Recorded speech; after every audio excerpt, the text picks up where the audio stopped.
நடுவர் அவர்களே, அன்பு தம்பி மானசீகன் நிறைய விஷயத்தை பதிவு பண்ணாரு.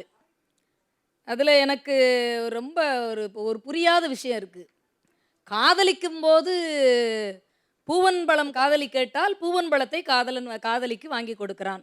அது என்ன கல்யாணம் ஆனதுக்கப்புறம் அந்த பிள்ளை கேட்டப்போ பூவன் பழத்துக்கு அப்புறம் ஆரஞ்சு பழம் வாங்கி கொடுத்து அதை விட கொடுமை அந்த ஆரஞ்சு பழத்தை பூவன் பழமாகவே நினச்சிக்கிறணுமா. இதுதான் வித்தியாசம். என்ன சுயமரியாதை திருமணங்கள் எல்லாம் காதலுக்கு காட்டப்பட்ட பச்சை கொடின்னு இல்லை. இல்லை, பெரியாராக இருக்கட்டும், அறிஞர் அண்ணாவாக இருக்கட்டும், முத்தமிழறிஞர் கலைஞராக இருக்கட்டும், காதலித்தால் மட்டும்தான் சாதி கலப்பு திருமணங்கள் என்பது இல்லை. இந்த சமூகமும் அந்த சமூகமும் இணைந்துதான் இருக்க வேண்டும் என்று அந்த சமூகத்தில் உள்ள பெரியோர்களும் சம்மதிக்க வேண்டும் என்பதுதான் மிகச்சரியான சுயமரியாதை திருமணமாக இருக்க முடியும். காதலிச்சா மட்டும்தான் அப்படி அந்த கல்யாணம்லாம் கிடையாது. நான் ஒரு விஷயம் சொல்றேன் நடுவர் அவர்களே, சுகராகங்கள் எல்லாம் சோகராகங்கள் தானே, அது இல்லைன்னு மறுக்க முடியும். சுகராகங்கள் எல்லாமே சோகராகங்கள் தான். ஏங்க நீங்க காதலர்கள் 2 பேர் கல்யாணம் பண்ணிக்கிட்டீங்கன்னா தம்பதியர்கள் ஆகிருவீங்க. காதலர்கள் 2 பேர் கல்யாணம் பண்ணிக்கிடலைன்னா அவங்க கடைசி வரைக்கும் காதலர்களாகவே இருப்பாங்கல்ல. என்னங்க நீங்க சொல்றீங்க? ஆனா தோத்து போன காதலுக்குள்ள ஒரு சுகம் இருக்கும். அது மனசுக்குள்ள முள்ளு இல்லைங்க, மனசுக்குள்ள இருக்கக்கூடிய முல்லை. அது எப்போ வேணா ஞாபகம் வரும்போதெல்லாம் வெளியே விரிந்து விரிந்து மனம் கொடுக்குங்க. நீங்க லைலா மஜ்னுவா இருக்கட்டும், ரோமியோ ஜூலியட் ஆகட்டும் இருக்கும், யாரை வேணா, தேவதாஸ் பார்வதி யாரை வேணா எடுத்துக்கோங்க, யாருமே ஜெயிக்கலை. நான் உங்ககிட்ட கேட்குறேன், அந்த 7 நாட்கள்னு ஒரு படம் வந்துச்சு, எத்தனை வருஷம் ஆகிப்போச்சு, அதை மறக்க முடியுமா? அது மறக்க முடியுமா?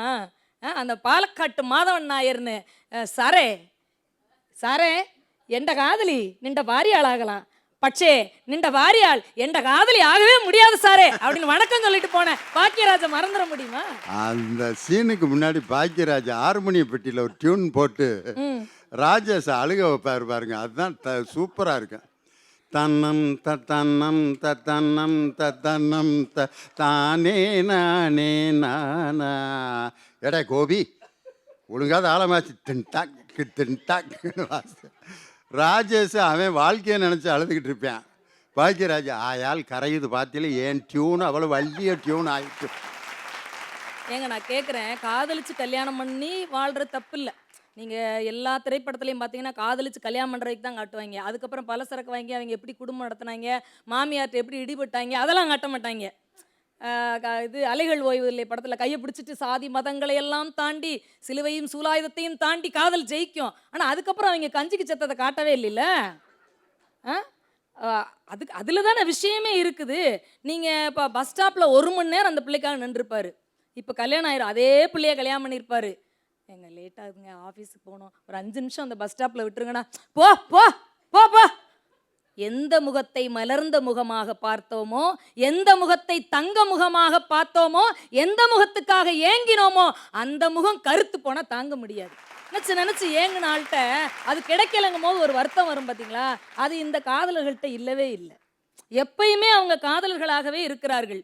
இவ்வளோ சொல்கிறாங்கல்ல, எதிரணியிலே உட்கார்ந்துருக்கக்கூடிய நந்தலாலான்னு 96 படம் வந்த உடனே அந்த படத்தை பற்றி 1/2 மணி நேரம் என்னிடம் சிலாயித்திருக்கிறார். இதுதான் உண்மை.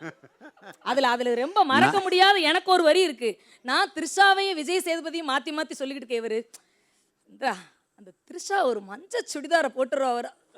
அப்போ ஏதோ மஞ்சளுக்குள்ள அவருக்கு சிக்கல் இருக்கு. மஞ்சள் கலர் போட்டு அவர் யாரை ரசிச்சாரோ தெரியல. இது ஜெயச்சந்திரன் மட்டும் இல்லை, நந்தலாலா மட்டும் இல்லை, இது எல்லாரும் மஞ்சள் சுடிதாரில் பாதிக்கப்பட்டவங்க தான்.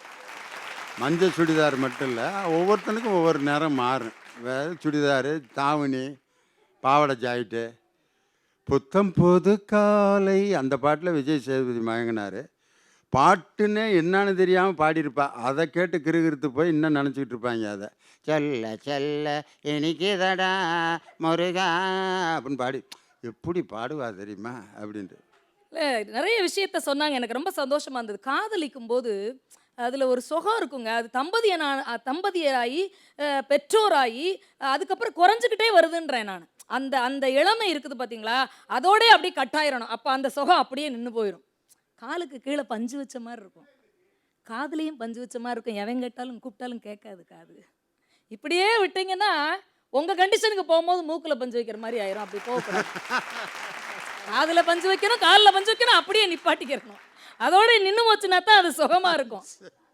காதலன் காதலியாக இருந்தபோது தந்த ஒரு சின்ன பொருள் அது தங்கம் வைரத்தை விட விலை மதிப்பில்லாததா இருக்குமா இல்லையா? இந்த ராஜா ராணி படத்துல நயன்தாரா அங்கிட்டு போன உடனே அழுதுட்டு போன உடனே அவர் ஜெயின்னு நினைக்கிறேன் அந்த மோதிரத்தை பார்த்துட்டு ஒரு அழுக விடுவார் வரீங்க. அந்த ஒரு சொட்டு கண்ணீர் சுகமானது என்று நான் சொல்லுகிறேன். அவ்வளவுதான். காதல் ஒரு சுகமான சுகம். அது சில நேரம் சோகமாகலாம். மனதுக்குள்ளே எப்போதும் பசுமையாக இருக்க வேண்டும் என்று சொன்னால் வெற்றி பெற்ற காதல் வெற்றி பெற வேண்டாம் என்பது எங்களுடைய எண்ணமோ எங்களுடைய கருத்தோ கிடையாது. ஆனால் வெற்றி பெற்ற காதலையுடைய தோல்வி பெற்ற காதலுக்கு அழகும் மனமும் சுகமும் சோகத்தோடு கூடிய சுகமும் அதிகம் என்று கூறி வாய்ப்பளித்த நல்லவர்களுக்கு நன்றி பாராட்டி விடைபெறுகிறேன். நன்றி.